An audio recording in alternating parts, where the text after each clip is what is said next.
Et salut. Salut.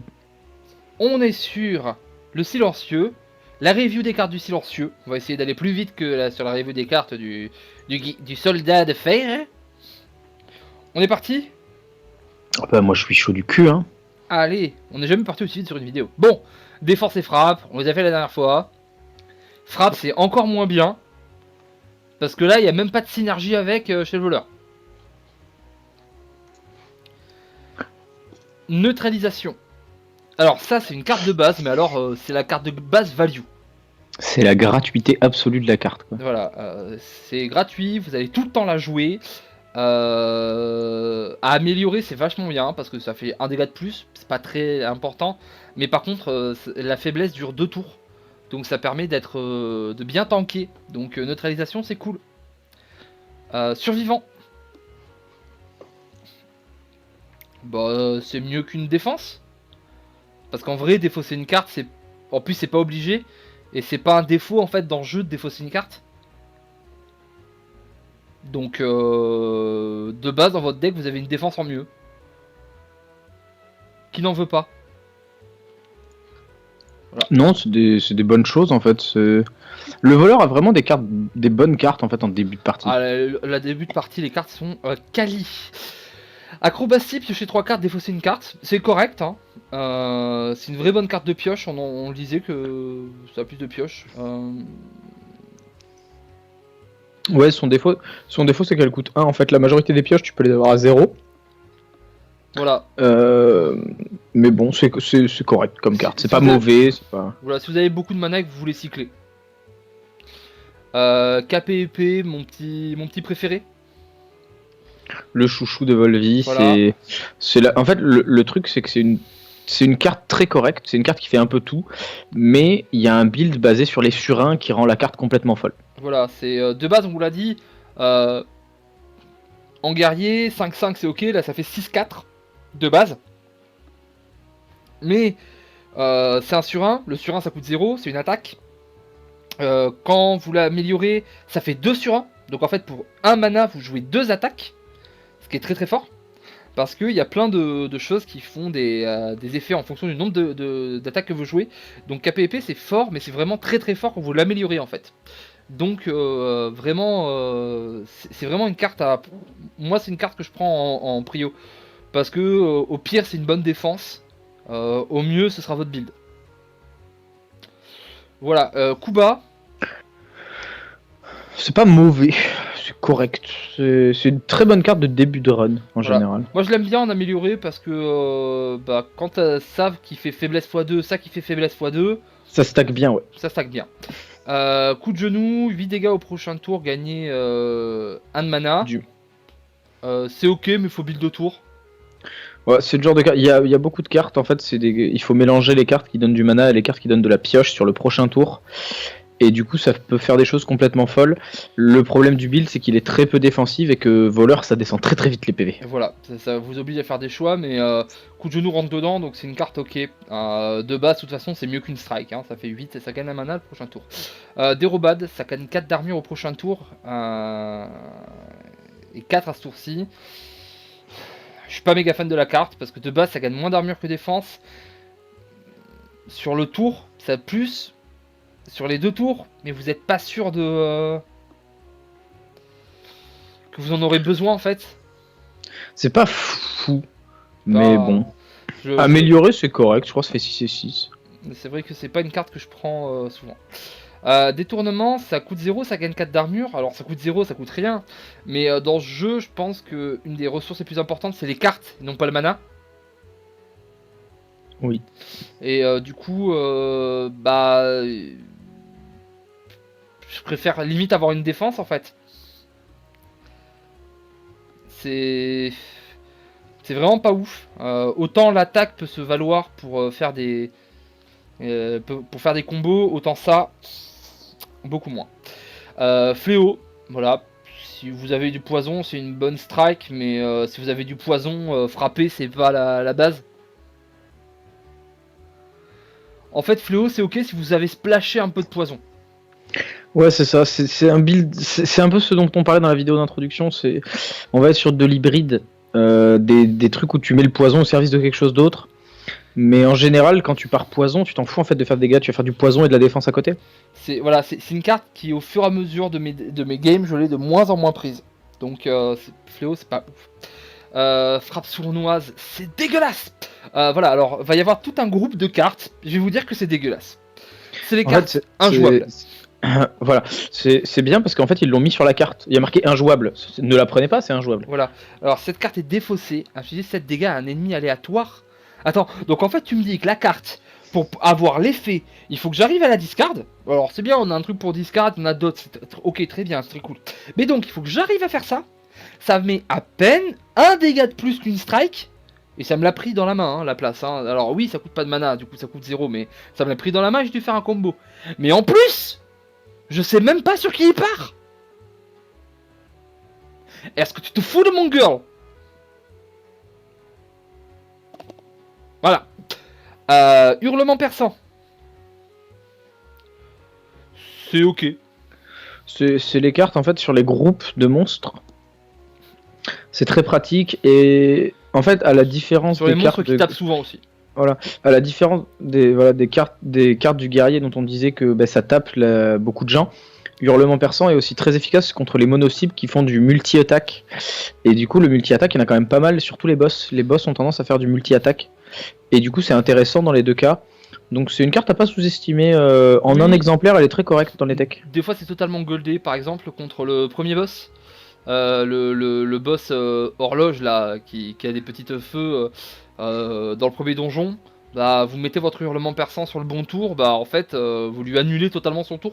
C'est-à-dire que normalement, le boss, je crois, il tape pas 36. Il fait 6 x 6. Ouais. T'as pas 0. C'est vraiment correct. Et en soi, c'est mieux qu'une défense. Parce qu'une défense, c'est 5. Là, c'est 6. Multiplié par un nombre, voilà. Donc hurlement perçant, bonne carte. Lacération rapide, c'est très bien. Voilà une des cartes qu'on peut mettre en relation avec coup de genou. Oui, c'est la frappe de pommeau du voleur, en fait, Voilà, tout simplement. Sauf que quand elle s'améliore, au lieu de piocher 2, elle fait beaucoup plus de dégâts. Ouais, c'est pas fou. Je préfère la pioche personnellement. Après voilà, c'est une bonne carte de début qui cycle. Ça rentre dans pas mal d'archétypes et ça peut rentrer dans un archétype à elle, donc pioche mana. Voilà. Lancer de dague, ça inflige 1 point de dégâts en plus. Vous piochez une carte, vous en défaussez une. Donc en fait, vous augmentez pas la taille de votre main, mais vous changez votre main. Moi, je trouve ça vachement bien, lancer de dague, parce que quand vous avez des mauvaises malédictions, je préfère lancer de dague à lacération rapide. Parce que voilà, quand vous avez des mauvaises Quand malédictions... vous avez des cartes que vous voulez pas jouer, c'est très bien.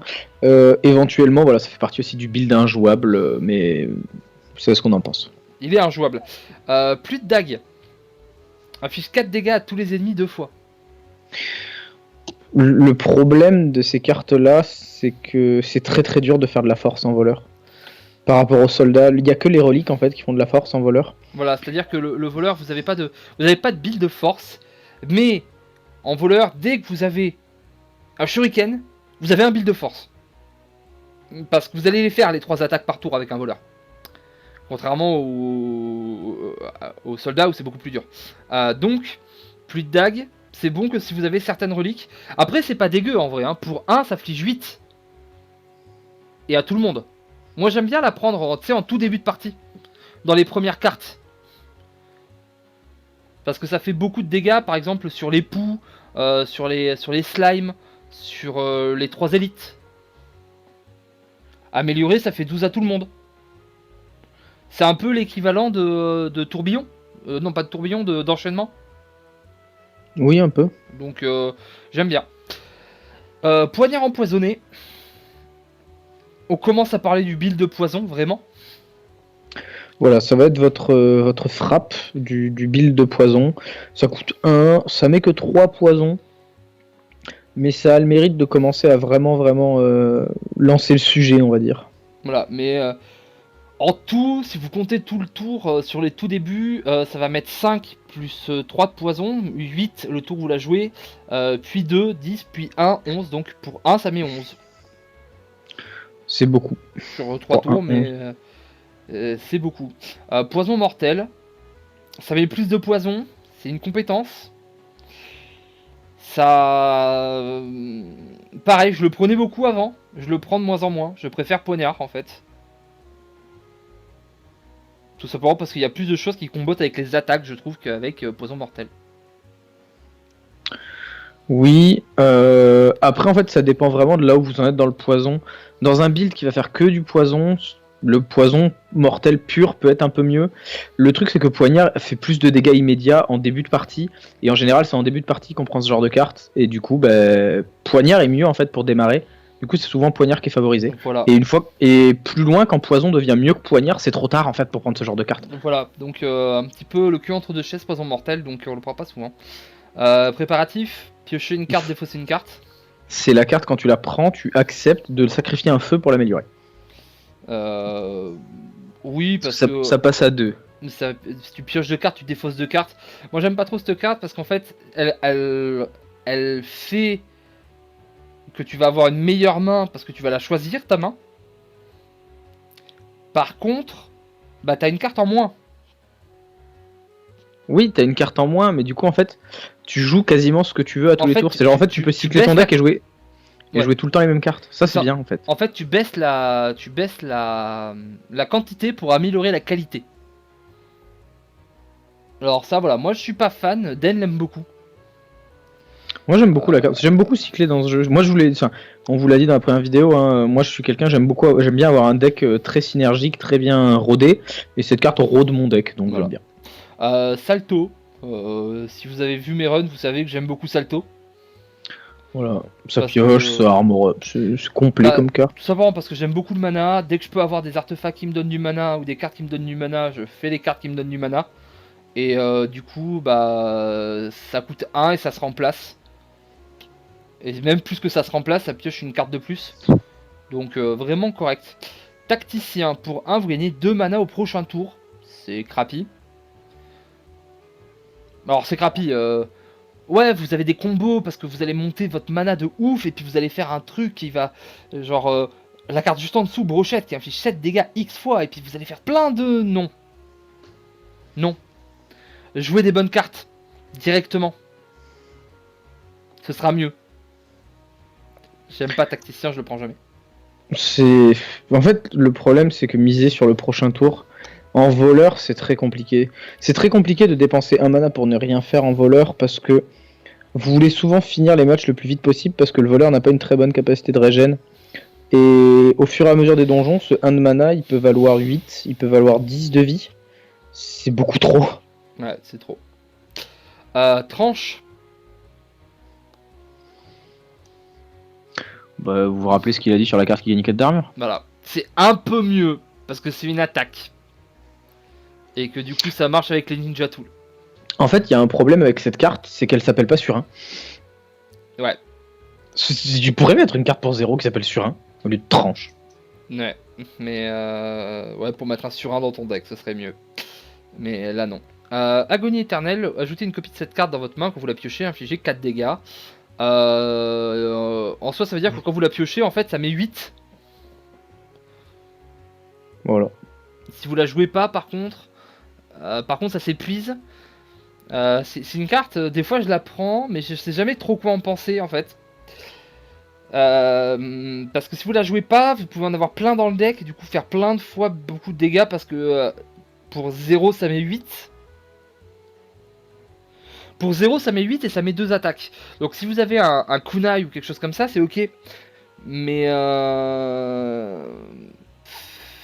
c'est une fois quoi, je sais pas.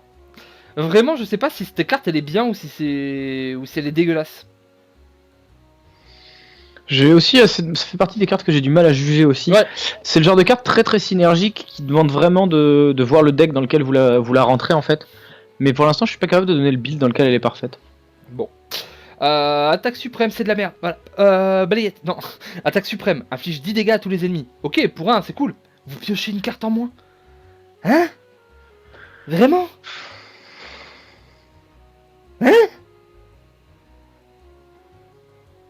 Le problème de cette carte, c'est que tous les ennemis, ouais, bah du coup sur les combats de boss, c'est pas top en fait. Mais Et piocher une carte de moins, par contre, c'est vraiment mal. C'est vraiment mauvais. Ouais, c'est vraiment dur, quoi. Hein. I don't wanna do this. Bon, balayette. Balayette, c'est bien. Balayette, c'est la carte. Avant, j'étais là, genre, non, mais balayette, trop cher. Puis un jour, je l'ai fait. Bon, allez, je teste balayette. Oh. Oh. Balayette, en fait, c'est la carte défensive, mais ultime. Genre, vous dites au mec, genre, tu es faible, tu me tapes pas fort, mais en plus, j'ai de l'armure. Balayette, c'est vraiment. En fait, c'est une carte. Dès que vous avez une optique défensive dans la game, la carte est correcte en fait. Ça peut rentrer dans un build poison parce que du coup vous voulez gagner du temps pour le poison. Ça peut rentrer dans un build boost, donc on verra un peu plus tard avec les pouvoirs notamment, pour gagner du temps, le temps de faire vos pouvoirs. Ça peut rentrer dans un build purement défensif si vous aimez les games à la fatigue et que vous essayez de faire bugger le jeu. Voilà. Ça fait plein de choses. Et c'est une carte maîtresse d'un build qui est très très rare. C'est en fait, si vous avez la grue fait que vous prenez 50% de points de dégâts en moins au lieu de 25% quand vous mettez faiblesse. Bah, vous allez stacker pas mal de faiblesse du coup. Et balayette, ça va quasiment annuler un tour parce que l'armure plus la faiblesse, vous prendrez rien, même sur les boss de fin. Donc vraiment bien. Brochette, c'est dégueulasse. Vous vous souvenez, tourbillon? Ça mettait 2 dégâts en moins, mais ça le mettait sur tout le monde. En fait, la carte, il y a tout le monde. Oui, on a encensé tourbillon et brochette, on va la défoncer. Le voleur ne fait pas de force. Donc ces cartes-là ont un intérêt risible en voleur par rapport au soldat. Alors le voleur, par contre, il peut faire plus de mana sur les tours d'après et tout, ou avec tacticien. Wouh. Non. Mais du coup, en fait, t'es dépendant de le piocher au moment où t'as ton mana. Non, ça me saoule de parler de cette carte Voilà. en fait. C'est une brochette. On montrera, il y a des trucs qui permettent de faire ce genre de combo en voleur, mais on pense qu'à l'heure d'aujourd'hui, dans l'état où sont les cartes au moment où on les review, il n'y a pas... Ce n'est pas assez fort pour être mieux que le reste. Catalyse. Bonne carte, Catalyse. Donc ça double ou triple quand ça amélioré le poison. C'est la carte maîtresse, enfin c'est une des cartes maîtresses du build poison. C'est la carte qui fait que le build poison n'a pas besoin de générer 40 d'armure pendant très longtemps. C'est contre les boss de temps en temps.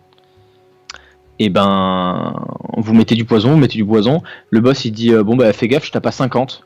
Vous allez prendre 50 une fois. Par contre, après vous faites catalyse, par contre tu fais jamais 50 une deuxième fois parce que sans de poison ça va très très vite. Non, le truc en fait, c'est que le poison, c'est très très fort contre les mobs. Vous allez les gratter, vous allez pouvoir défendre. Les mobs, ça tape pas très très fort. Vous avez le temps contre les mobs. Les boss, ils font pas ça. Et certains boss, que ce soit le Time Eater au 3ème donjon, ou le gros chevalier dans le 2ème, à un moment, ils font je suis trop fort. Et ils s'enlèvent tout le poison. Ce qui est en général très très gênant. Sauf qu'en fait, avec Catalyse, à un moment, vous allez arriver à un moment où vous avez votre poison au bon moment, vous allez faire Stink. Bah, c'est con, hein, t'as pas le temps de l'enlever, prends 150.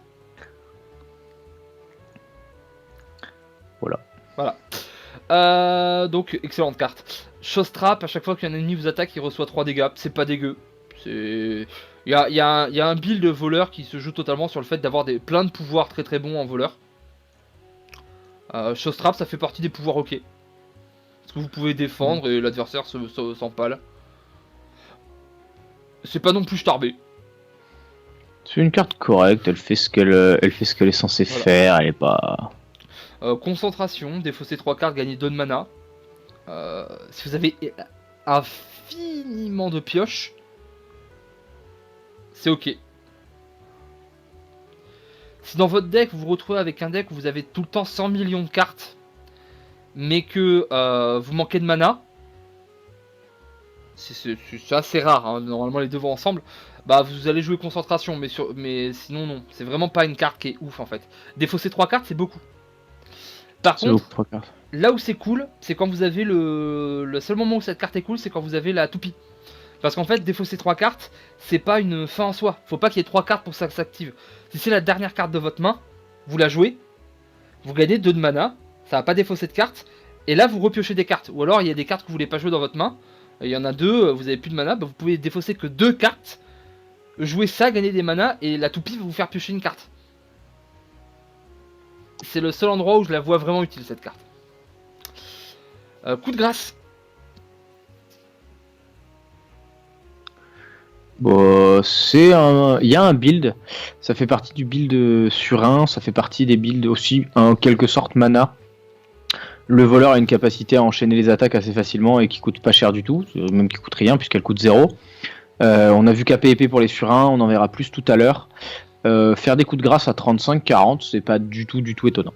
Oui, c'est ça, faire 6-7 attaques avant de garder le dernier mana pour le coup de grâce.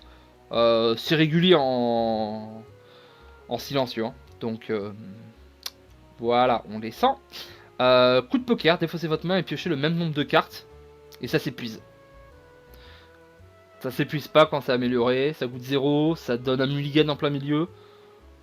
Alors c'est pour le build carte injouable.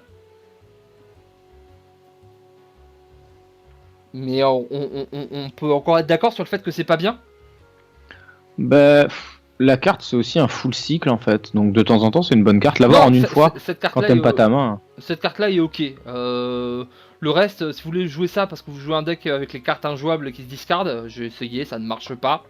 Ça peut pas marcher de toute façon parce que à mon avis, une fois que tout est build, ça marche. Le problème c'est au milieu. À un moment, les mobs ils font non, mais on va pas te laisser faire. Hein. Mais voilà. Ça, si vous voulez cycler vite, voilà. Criblé de trous, infliger 3 dégâts 5 fois. Même chose, là ça coûte 2. Non, en fait toutes ces cartes là on va vous dire la même chose, il n'y a pas de build de force en voleur. Non, c'est... En fait, criblé de trous, t'as shuriken, joue-le. T'as pas shuriken, joue-le pas. Joue-le pas. Voilà, on est pas le français. Croc en jambe, infliger 5 dégâts si l'ennemi est affaibli, gagner 1, voilà, c'est gratuit. Alors, on a la même carte, le texte du voleur c'est s'il est vulnérable. Voilà. Le texte du soldat. Mais la différence c'est que la quantité de cartes pour affaiblir est tellement supérieure en silencieuse qu'en soldat. Et surtout que vous en avez une qui coûte 0. Voilà, et il y en a une qui coûte 0 et qu'on vous a mis dans le deck à la base. Voilà, ça coûte pas 2. Donc croc en jambe c'est bien mieux. Mais voilà, si vous avez pas au moins 1 ou 2 trucs de plus qui font des affaiblissements, ça vaut pas le coup de le prendre si vous n'avez que neutralisation. Danse des lames, ça fait partie du build sur 1. Ça rajoute 2 sur 1 à votre main, donc pour 1 ça fait 2 attaques à 4. De base. Voilà. Quand vous l'améliorez c'est 3 sur 1. Donc cette carte, quand vous avez des ninja tools, du coup, donc ça ou le kunai, enfin shuriken ou kunai, pour 1, vous avez activé votre shuriken ou votre kunai. Voilà. Et mis 12 dégâts, parce qu'en amélioré c'est quand même une carte qui pour 1 met 12. Oui, ce qui est correct. Donc vraiment une carte à prendre dès que vous avez les trucs qui font des kikoutages quand vous avez plein d'attaques. Distraction, ajoutez une compétence aléatoire à votre main, elle coûte 0 ce tour. Oui, bah ça coûte 1 pour avoir une compétence aléatoire, j'en ai rien à carrer. Non, je vais pas payer du mana avec une carte qui... En fait, c'est comme la lame maudite là, ou je sais pas quoi là. Il y a écrit aléatoire. Il y a assez d'aléatoire dans ce jeu, je n'en veux pas. Exactement. Voilà. Esquive. Oh, je l'ai mis en gros. Carte correcte. 10 d'armure, affiche 10 dégâts. Pour 2. Pour 2, grosso merdo, ça fait 2 défenses et 10 dégâts. Pour la review guerrier, c'est une double lame de fer. Voilà. Et c'était pas une mauvaise carte. Alors celle-là est moins flexible évidemment. Ouais. Mais honnêtement, en début de donjon, c'est excellent pour les élites du premier donjon. C'est excellent pour les élites du premier donjon, vraiment. Ouais. Parce que le gros élite rouge, bah, vous allez lui dire, bah, je te tape et en même temps je me défends. Voilà. C'est vraiment une carte, plus vous l'avez tôt, plus elle est forte. Expertise, la dernière carte qui a été rajoutée dans le jeu. Piochez des cartes jusqu'à en avoir 6 dans votre main. Je n'ai toujours pas trouvé un moyen de la jouer correctement. Parce que t'as tout le temps plein de cartes. Et t'as pas envie de payer 1 pour piocher des cartes pour en avoir 6 dans ta main. En fait, c'est le vrai problème de ce jeu, c'est qu'il y a certaines cartes de pioche, même si elles sont très rares, qui sont tellement supérieures Vous l'avez vu en guerrier hein, dans la review, bon ben voilà, on a jugé toutes les cartes et à un moment il y a offrande. Et offrande elle dit à toutes les autres cartes de pioche, à part peut-être, c'est quoi, c'est intensité l'autre. Ouais. Voilà, intensité et offrande, elles disent à toutes les autres cartes de pioche, on coûte 0, on pioche plus que vous. What's up? Ben expertise ça va être un petit peu la même chose, vous allez voir quand on va avancer la review, il y a des cartes qui coûtent 0 et qui disent à expertise, ouais non, t'es Ouais. nul. Mais en fait, le problème d'expertise, c'est que en fait, le principe même de la carte est mauvais. C'est que tu dois jouer des cartes pour que ce soit bien. Parce qu'il faut que tu aies moins de cartes que 6. Donc, il faut que tu aies joué des cartes. Donc, que tu aies payé du mana. Faut que tu payes un point de mana pour remettre des cartes que tu dois rejouer. Donc, en fait, il faut que tu payes du mana, puis payer du mana pour repayer du mana. T'auras jamais assez de mana. Ça ne marche pas.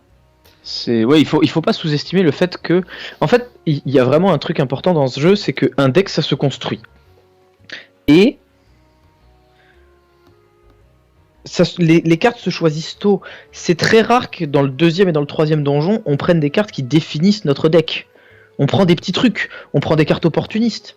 De façon générale, avec Volvi, c'est très rare que dans le deuxième donjon, on prenne des cartes qui ne soient pas améliorées, par exemple. On prend que des cartes déjà améliorées. Et du coup, expertise, c'est le genre de carte, tu vas avoir du mal à la prendre dans le premier donjon, parce que t'as que 3 mana et tu veux pas payer. Et plus tard, quand t'as 4 mana et que t'as déjà plein de choses, ton deck il est rodé et du coup t'as pas besoin de ça en fait. Du coup c'est très très dur de trouver la fenêtre dans laquelle cette carte t'intéresse. Moi en tout cas ça m'est jamais arrivé. Voilà, donc expertise, bye bye. Flasque rebondissante. Poison, mono-cible, ça prend les élites, ça les défonce, Voilà, c'est la carte qui pour 2 met le plus de dégâts purs. En amélioré, ça le fait 4 fois. Avec Voilà. un crâne de Sneko, ça fait 4 de poison à chaque fois. Voilà, quand vous avez un build poison-poison, En fait, c'est pour 2, vous mettez 16 de poison. On va faire les maths très simplement. Juste la carte de base, elle met 9 de poison sur une cible. Ça fait 9, plus 8, plus 7, plus 6, plus 5, plus 4, plus 3, plus 2, plus 1. C'est la carte qui pour 2 mana fait le plus de dégâts réels du jeu. Bah pour 2 tu mets 45. Voilà. Si je me suis pas trompé dans mon calcul. Bah, 17, 24, 30, 35, 39, 42, 44, 45. Donc voilà, et puis ça augmente beaucoup. Alors le problème de cette carte, c'est que quand il y a plein de mobs, c'est une mauvaise carte quand il y a plein de mobs, oui. Voilà, et il y a plein de mobs où flasque rebondissant, vous êtes là genre... En même temps j'ai envie de dire heureusement, parce que oui, le build de poison, en gros le build de poison c'est un petit peu l'équivalent du build de force mono-cible du guerrier. C'est le début de match est très très lent, vous allez devoir tenir, et ensuite vous arrivez à un moment de confort où vous allez juste déchirer la gueule de n'importe quelle cible. Et du coup, les deux ont la même faiblesse, c'est les packs de petits trucs qui arrivent à 4 ou 5 et qui tapent tous à 5-10, entre 5 et 10, et au final sur le board, il y a quand même 30 dégâts, et vous êtes là en mode, mais je peux pas prendre 30 en fait, mais si je gagne pas de force, mon deck il sert à rien, mais je vais me faire défoncer par des petits mobs de merde en fait. Voilà, donc bonne carte, voilà. mais qui peut aussi avoir ses défauts. Heureusement en fait, heureusement qu'elle a ce défaut là, parce que sinon la carte serait complètement pétée. Flou, gagner 5 d'armure, l'armure n'est pas retirée au début du prochain tour. C'est une carte qui est totalement médiocre si vous en avez pas plein.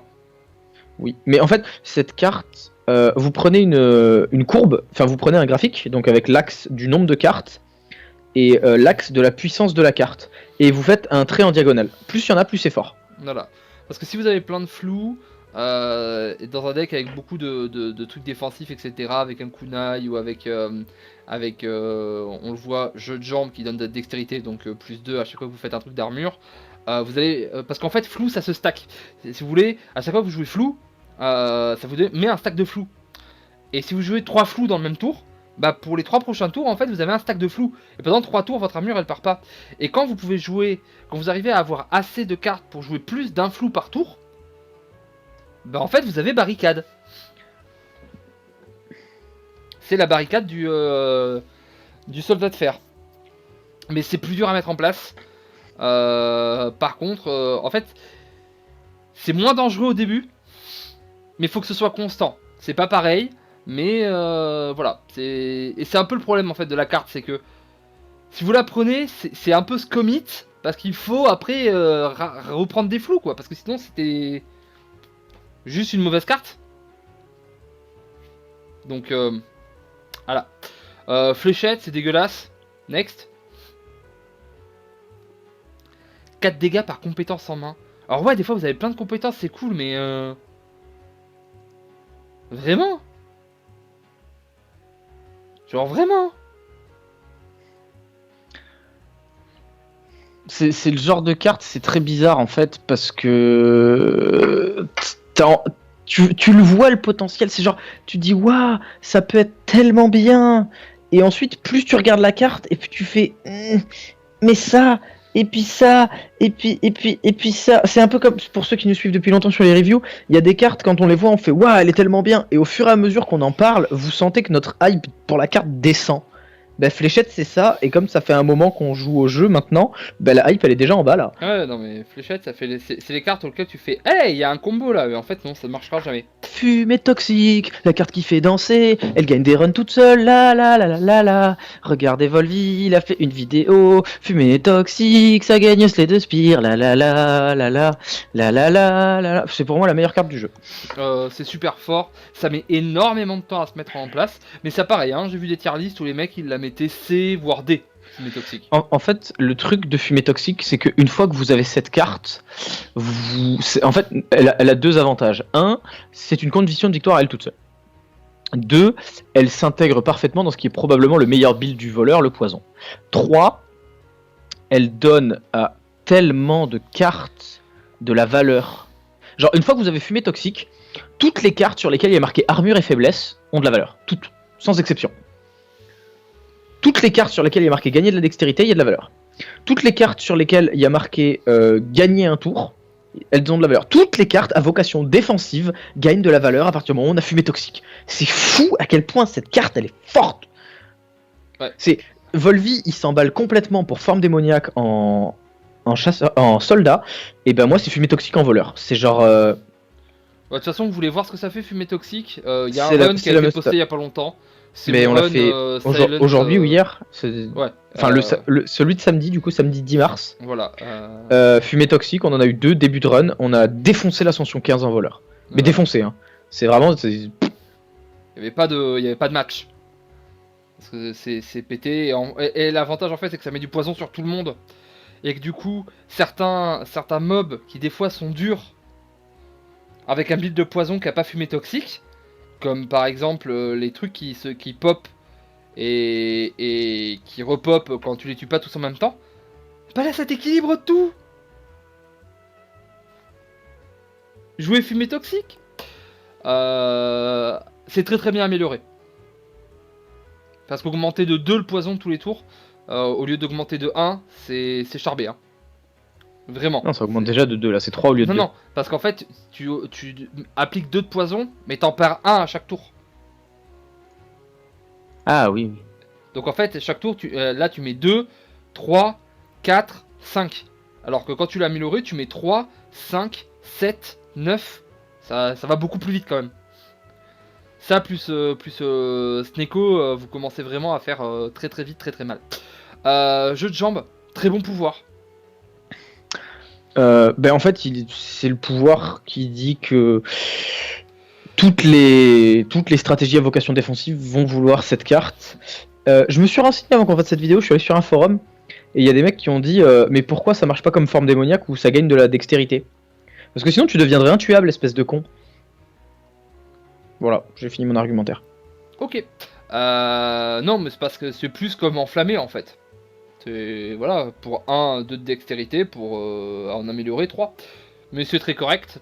Parce que en fait, pour 1, vous allez potentiellement trouver 2 HP. Dès que vous avez fait 3 défenses qui ont paré, c'est mieux qu'une défense.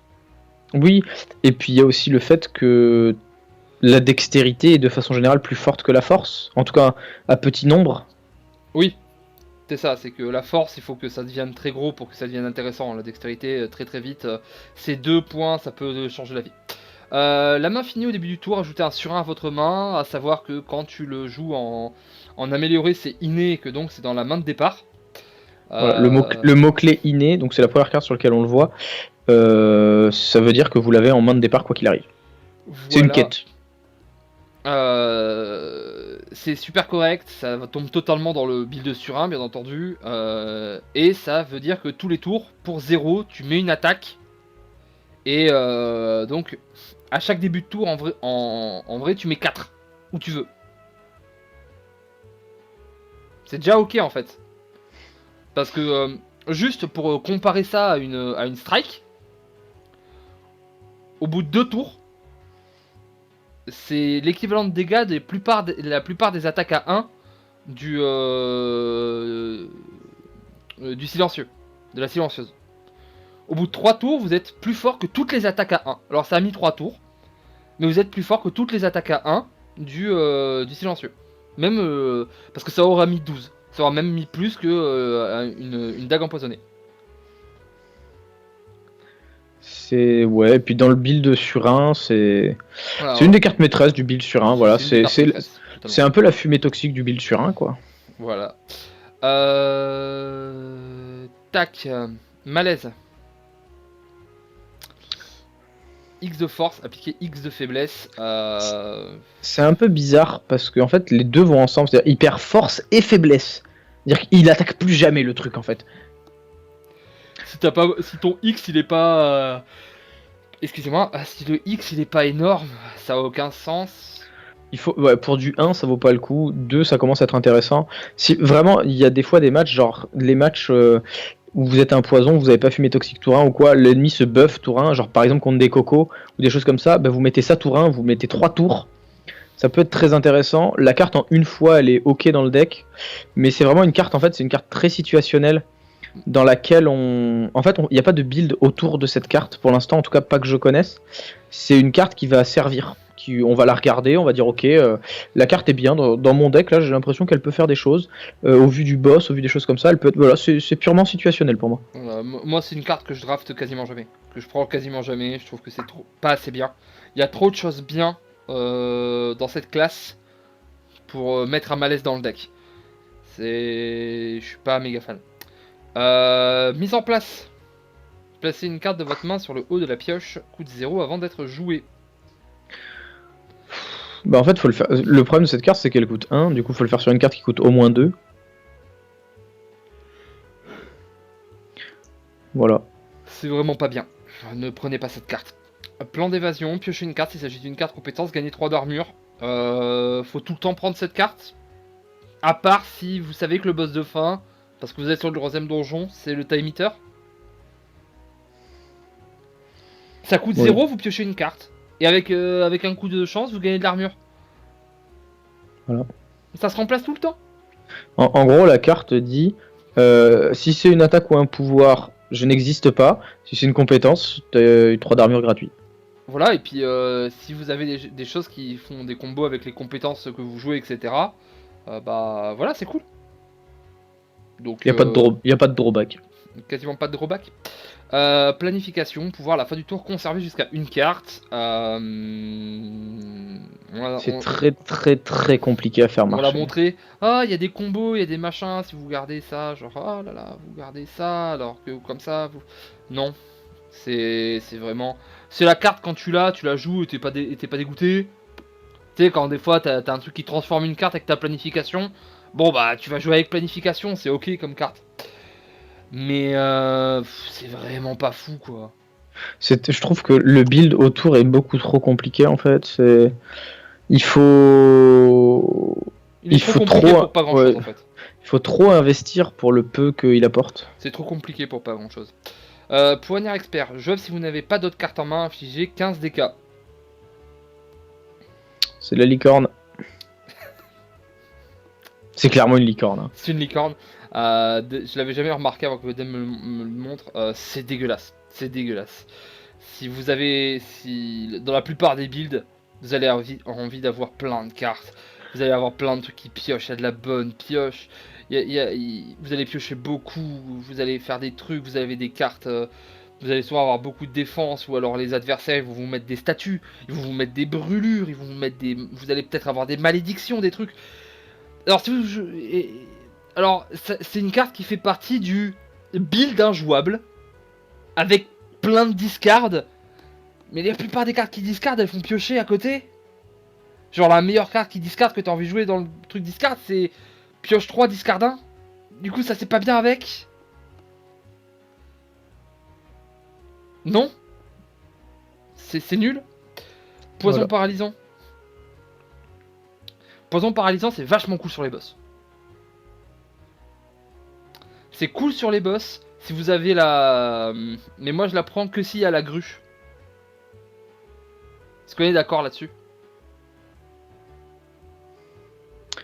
Oui, après, faut la prendre surtout pour la faiblesse. 3 de poison, c'est pas tant que ça en fait, et ça coûte assez cher. C'est ok quand c'est amélioré en fait. Si vous le trouvez amélioré, moi je trouve que 5 poisons, 5 faiblesses, c'est ok.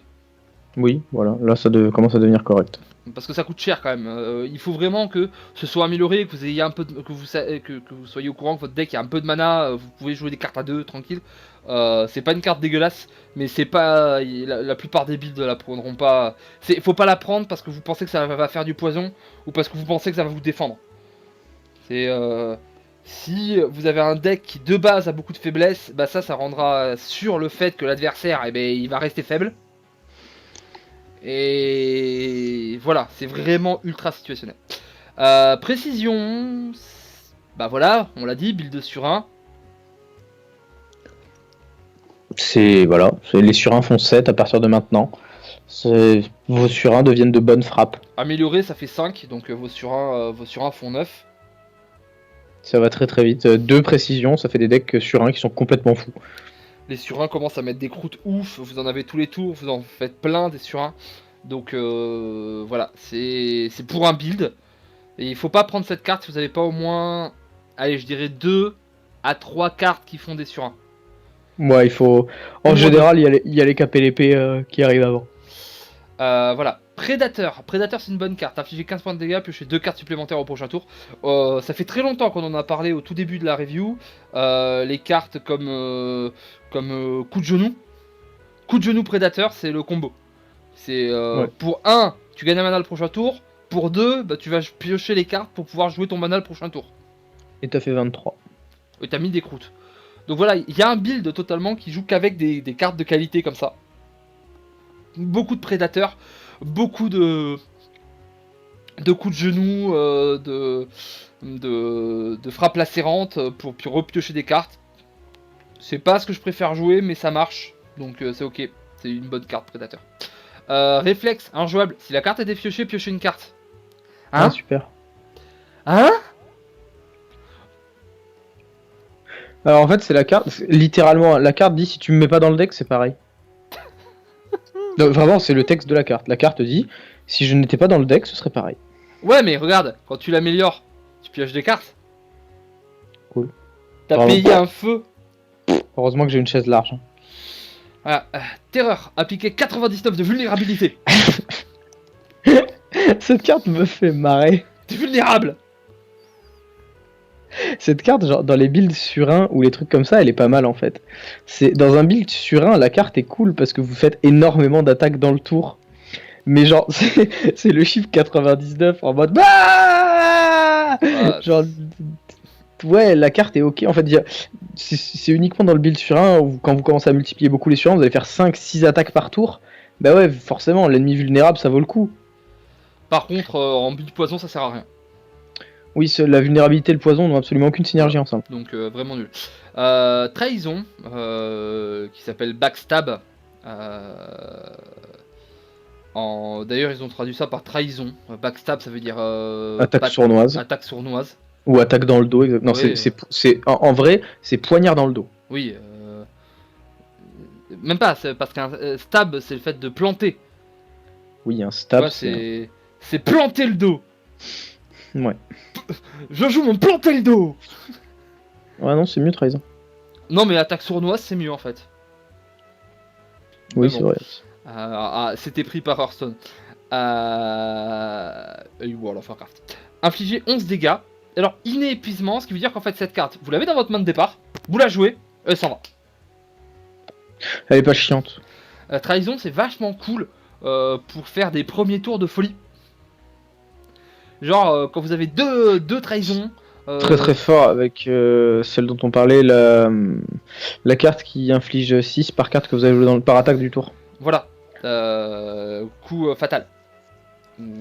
Attaque mort, Non. non, c'est Je sais plus, attaque je l'ai finale, plus quelque là. chose comme ça. Le fait est que cette carte elle est cool pour commencer très fort.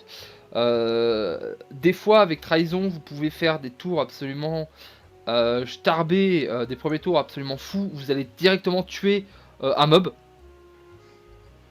Donc vous réduire les dégâts de bien. Moi j'aime beaucoup la carte. Ouais, c'est vraiment une bonne carte trahison. C'est voilà, c'est une fois mais c'est bien. Étranglement, ça coûte trop cher en fait.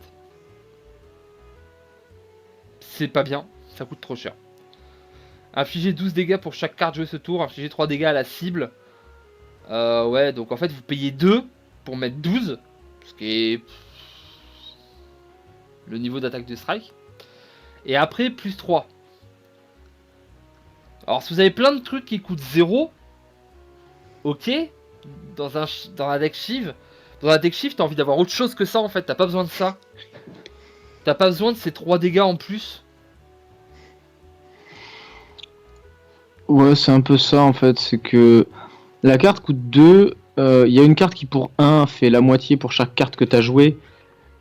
Mais bon, ça reste ok. En fait, le problème c'est que la carte coûte 2 et met 12. Voilà, Plus 3, mais précision fait mieux, enfin il y a plein de choses qui font mieux quoi. un peu de choses qui font mieux, c'est pas si bien. Éviscération coûte 1 de moins par carte défaussée ce tour, ça coûte 4, va-t'en, merci. Vous avez l'œil de Steko, vous pouvez jouer ça. Voilà. Adrénaline. Adrénaline, est-ce qu'on peut dire qu'on est sur... C'est l'offrande du voleur, hein. Voilà, des cartes pétées, hein, en amélioré. C'est 2 Deux manas de cartes. C'est tellement fort, Adrénaline, c'est... Ça fait partie des cartes, tu les vois, tu les prends, tu poses pas de questions, tu les testes, puis une fois que tu les as testées, t'as compris quoi. Voilà, c'est Adrénaline, c'est... Vous voyez Adrénaline, vous le prenez. Vous pouvez jouer 3-4 Adrénaline dans votre deck. Ça fera jamais de mal. Alchimie. Obtenez une potion. Les potions, c'est bien. Jusqu'au moment où le jeu il vous dit vos potions, elles sont nulles. En fait, alchimie, c'est ok jusqu'à ce que vous soyez à l'ascension où les potions deviennent nulles. Parce que jouer une potion par tour, c'est ok. Mais en fait, le problème, c'est qu'il y a déjà un truc qui dit que tu peux jouer, que t'as une potion par tour, quoi qu'il arrive. Des fois, tes potions, tu veux pas en jouer autant que ça. Parce qu'en fait, tes potions, t'as envie de les stacker à un moment. T'as envie de mettre plein de potions d'un coup. Et tu t'en fous d'en avoir régulièrement, en fait. Et t'as quelques-unes des meilleures cartes. Des meilleures reliques qui sont des trucs qui... T'as le Sozu qui est un truc qui dit t'as plus le droit d'avoir de potions. Donc t'as un truc qui file des potions et du coup t'as pas besoin de ça. T'as un truc qui te dit t'as pas le droit aux potions. Eh. Je l'ai pris plusieurs fois, j'ai tout le temps été déçu. Je sais pas pour toi mais... Voilà. Bullet time. Vous avez vu, il parle plus. Là il est en train de... Si, il est là, mais voilà, on est un peu dans le trou des légendaires. Il y a eu Adrénaline, après il y a les cartes un petit peu bizarres, et après on va repartir dans les cartes complètement pétées vers la fin. Bullet Time... En fait, il y a un problème dans ce jeu, mais malheureusement, les cartes qui coûtent 3, elles sont soit cassées, soit injouables. Il y a rien entre les deux en fait. Voilà, Bullet time, le problème c'est que c'est impossible de piocher ce tour. Ok, d'accord. Bah en fait, quand tu joues Adrénaline, bah tu pioches 2 cartes, tu gagnes 2 de mana. Bullet time, en général, ça va te faire gagner 2 de mana. Parce que tu Même vas avoir... pas, ouais. C'est compliqué à jouer, c'est très très compliqué. Bullet Time, en fait, ça peut être bien à jouer avec les cartes du type Predator. Si t'arrives à faire un tour genre avec double Predator le tour avant, tu vas avoir masse de cartes, etc. Mais moi, ce qui me gêne avec ces decks-là, c'est que c'est du setup. Et du coup, il faut avoir un très petit deck avec beaucoup de cartes importantes dedans. Je trouve que ça va pas ensemble. Ouais, non, c'est compliqué. Pas ouf, Bullet time. Cauchemar, pas ouf non plus. Choisissez une carte au prochain tour, gagnez 3 copies de cette carte dans votre main. Cauchemar, le seul moment où je trouve que c'est ok, c'est avec, rappelez-vous, on a parlé du build de flou. Bah vous pouvez faire Cauchemar sur votre flou. Si vous avez 4 de mana, vous faites flou. Et le tour d'après, vous avez 4 flous. Enfin, vous avez 3 flous. Et du coup, le tour d'après, ou alors vous l'améliorez, et du coup, Cauchemar ça coûte 2. Et du coup, vous faites flou, flou, flou, flou. Et vous allez garder ces flous en fait dans votre deck. Donc vous allez automatiquement avoir assez de flou pour en jouer au moins tous les tours. Si vous avez si vous avez de quoi faire, pourquoi pas. Mais sinon c'est pas ouf. Je te laisse parler de clonage. C'est compliqué. En fait, ça rentre dans ce genre de deck. Clonage, c'est le genre de carte qui pour moi est totalement opportuniste. Je la mettrais dans les cartes un peu mauvaises, mais elle est totalement opportuniste. Des fois, vous allez regarder votre deck et vous allez faire ah, clonage, c'est trop bien dans ce deck.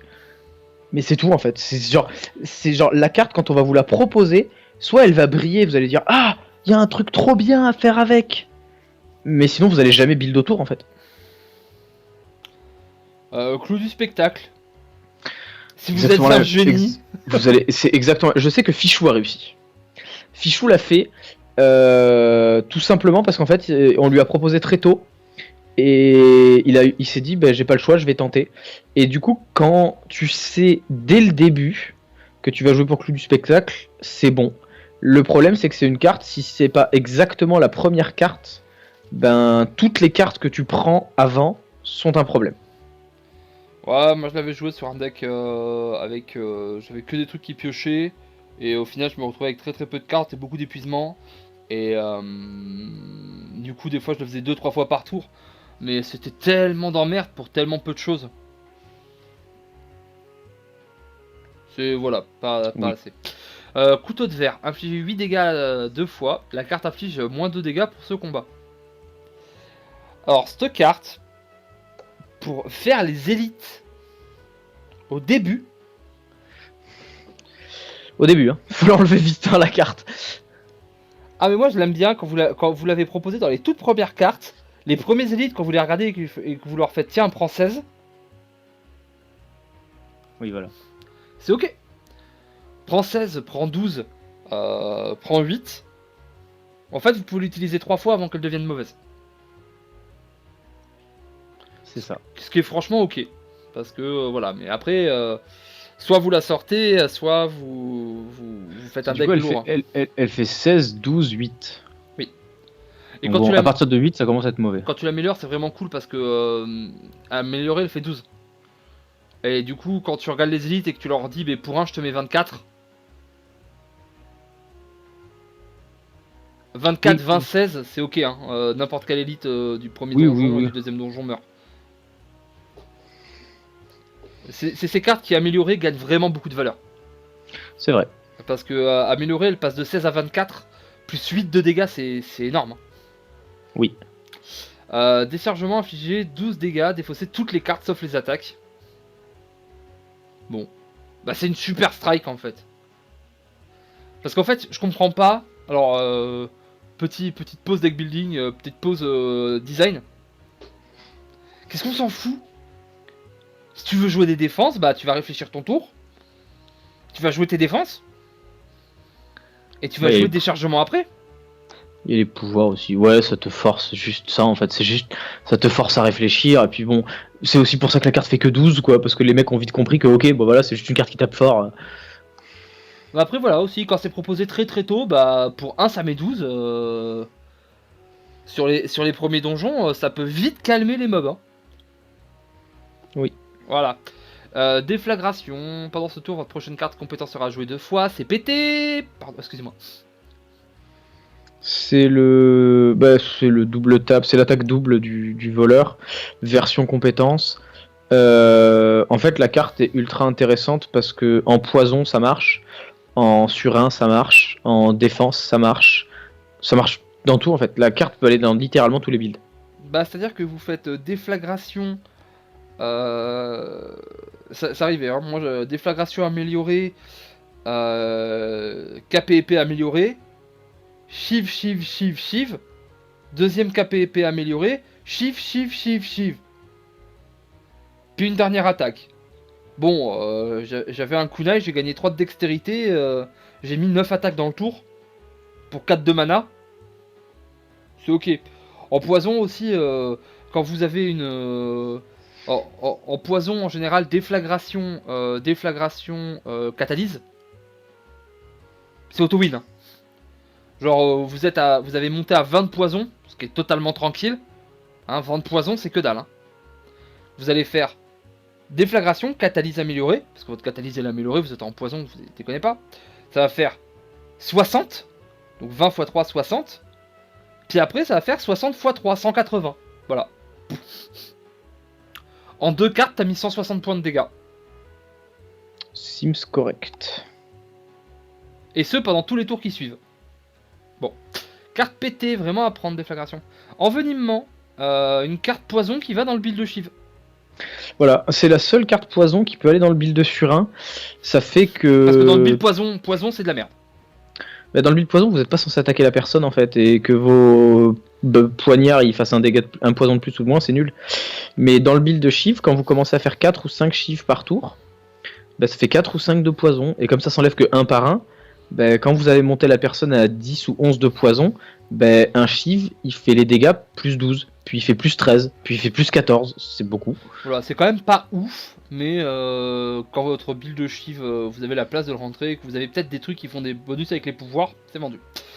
Explosion morbide, l'ennemi perd tout le poison, affiche le double de ce total à tous les ennemis. C'est un bon finish pour le deck poison. Mais c'est tellement dégueulasse avant que ton poison soit stacké de ouf et que tes mines catalysent que moi maintenant, même en poison, je le prends plus. Quand vraiment votre deck poison il est starbé, bah vous le mettez en plus et ça peut faire la petite cerise, hein, petite cerise sur le gâteau, mais sinon c'est pas très bien, hein, d'accord. C'est une carte pour les boss en fait, c'est une carte qui va... C'est une carte d'overkill, mais des fois il y a des mecs qui ont 600 PV, donc il y a besoin d'overkill. Voilà, mais c'est... En gros, vous la mettez dans votre deck, vous savez que vous allez l'utiliser 2 fois, quoi. Mais que les 2 fois, ça va vous gagner la game, hein.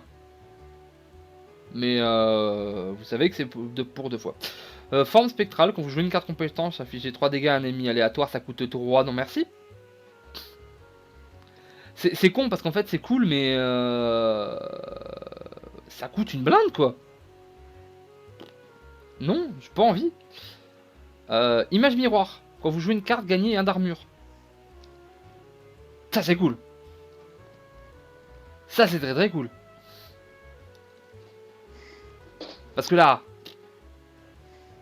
1 sur 1, 2 sur 1, 3 sur 1, 3 d'armure.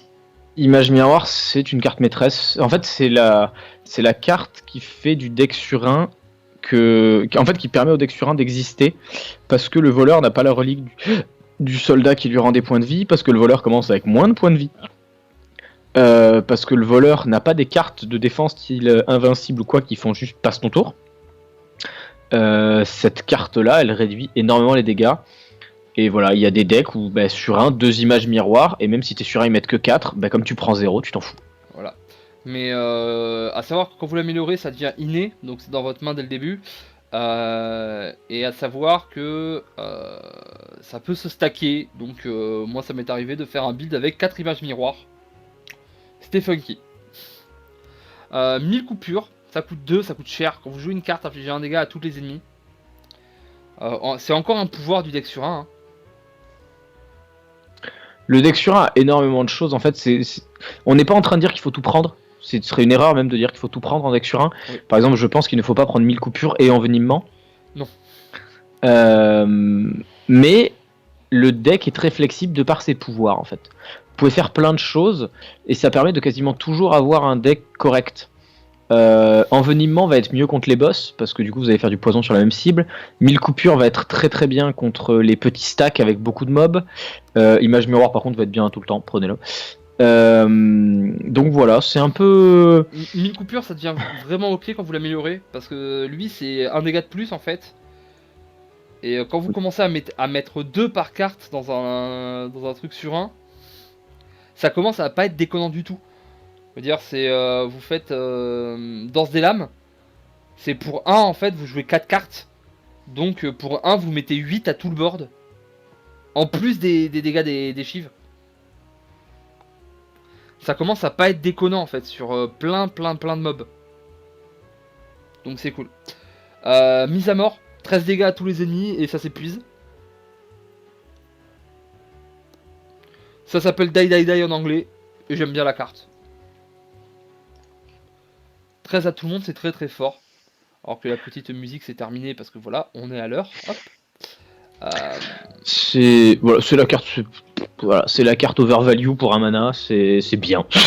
Voilà, tu la prends, tu la mets dans n'importe quel deck et à un moment tu mets une croûte. voilà. Ça commence très bien les games aussi contre certains trucs. Savoir-faire, au début du tour, piocher une carte et défausser une carte. C'est un pouvoir ok, mais c'est pas non plus starbé. C'est le pouvoir en fait qui n'a pas de build propre, il peut aller un peu partout. Le vrai problème de cette carte, c'est qu'en fait il faut l'avoir tour 1 parce qu'après on n'a plus trop envie de la jouer en fait. Une fois que la game a vraiment commencé et qu'on a commencé à établir la stratégie, on n'a plus trop envie de la jouer donc. Est-ce qu'elle est innée quand tu l'améliores?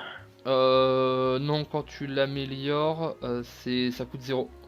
Ouais, c'est ça le problème en fait. Il faudrait vraiment que cette carte soit innée. Voilà. Le gros problème en fait, c'est que bon bah voilà, c'est bien pour le build injouable, les cartes qu'il faut jeter. Mais on l'a déjà dit, ce build il est pas assez bien pour avoir envie de le jouer. Donc voilà. Stratège, injouable. Si la carte est défaussée, gagner un mana, ok. Tempête d'acier. Faut arrêter, ces cartes là elles sont dégueulasses. Alors, tempête d'acier, non. Non, stratège. Je veux dire, toutes les cartes injouables, c'est la dernière. Elles sont dégueulasses quoi. On s'en fout en fait. Stratège dans toutes les injouables, elle est correcte parce qu'au moins elle gagne du mana. Donc en fait, vous pouvez la mettre dans un build non injouable dans lequel vous auriez des préparatifs, des choses comme ça, en fait, du cycle. Ouais. Donc genre si vous jouez 2 ou 3 préparatifs améliorés, vous mettez stratège, vous allez gagner un mana de temps en temps. Et c'est très bien. Mais le build en lui-même des cartes injouables, non, en fait ça demande trop de synergie et de choses qui se passent bien et de piques en fait.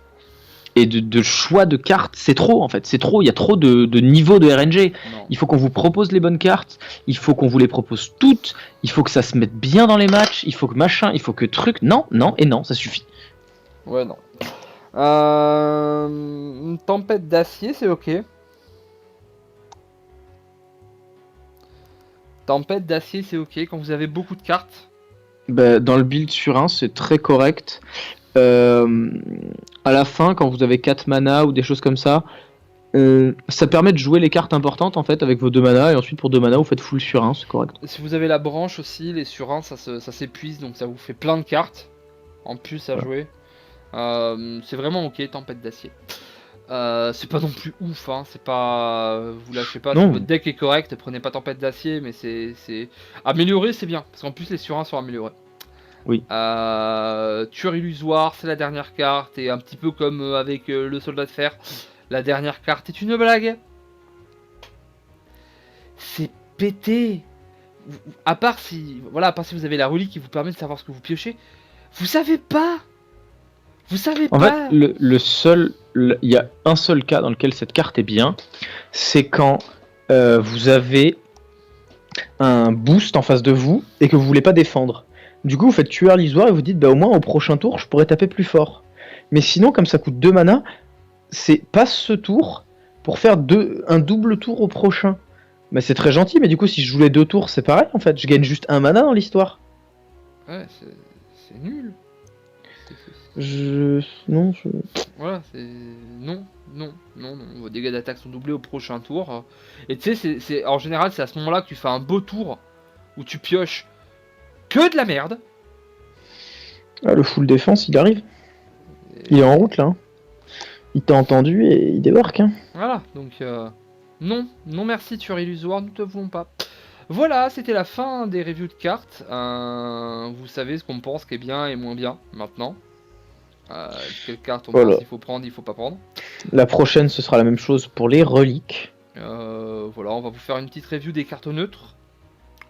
Oui, les cartes neutres, voilà, ça compte. Parce que ça va faire 10 minutes, parce que là, les 3 quarts, il n'y a pas grand chose à dire en fait.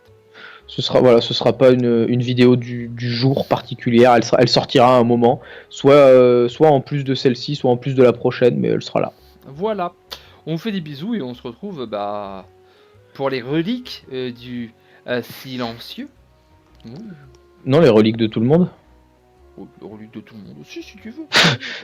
Depuis quand il y a des reliques de classe? Mais parce qu'il y a des reliques de classe dans le jeu. Ouais, d'accord, il n'y en a pas 50. Ah, c'est vrai, on n'a pas 50. Allez, Ah, salut. salut.